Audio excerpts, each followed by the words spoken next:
están, amigos y amigas también? Porque ya también hay mucha mujer que le encanta los carros. Y señores, les recomiendo que se casen con una de esas para que cuando le pongan cosas a su carro no les esté chingue, chingue, chingue. Y otra vez le vas a meter cosas al carro.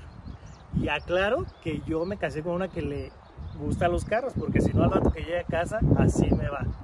Bueno, amigos, y después de este breve consejo de vida, ahora sí vamos con el tema de hoy. La segunda modificación que le hicimos al carro fue cambiarle los headers. Les voy a mostrar los headers de agencias. Les voy a explicar en breve lo de los headers.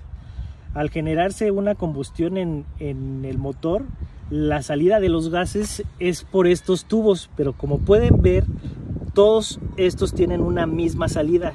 Eso hace que quieran salir al mismo tiempo y se dificulte la salida y tenga pérdida el motor. Les voy a poner de este lado los headers que se le instalaron al Mustang. Son unos headers largos. Cada header tiene su propia salida para que facilite la salida de los gases. Esto te mejora la potencia en el motor.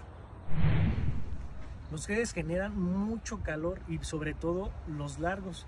Por eso es muy recomendable que le pongan cinta térmica y que lo lleven con alguien especialista en eso, porque sí se van a encontrar complicaciones al instalarlo, sobre todo si son los largos.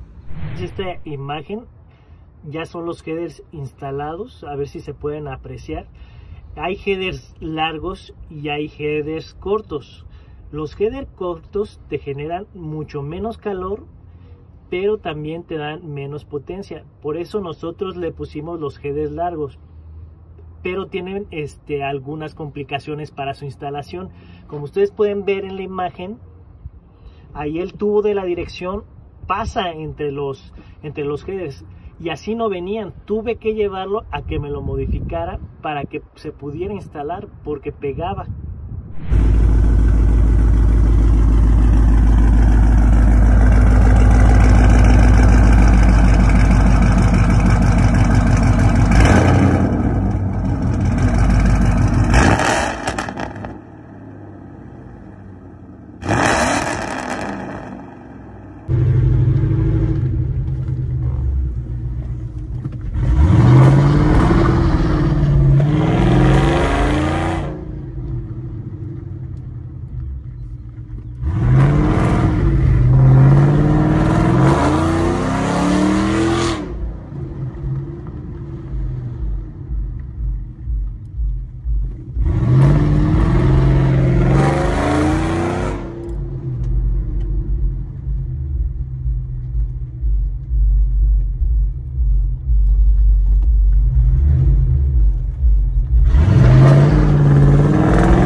Pueden ver, esta modificación le aporta mucho sonido al motor, pero también le aporta caballos de fuerza y torque a las llantas. Bueno, amigos, pues esto ha sido todo por hoy. Espero que les haya gustado este video. No olviden suscribirse, darle like y darle la campanita. Sigan viéndonos, sigan apoyándonos. Esto apenas está empezando. Hasta la próxima.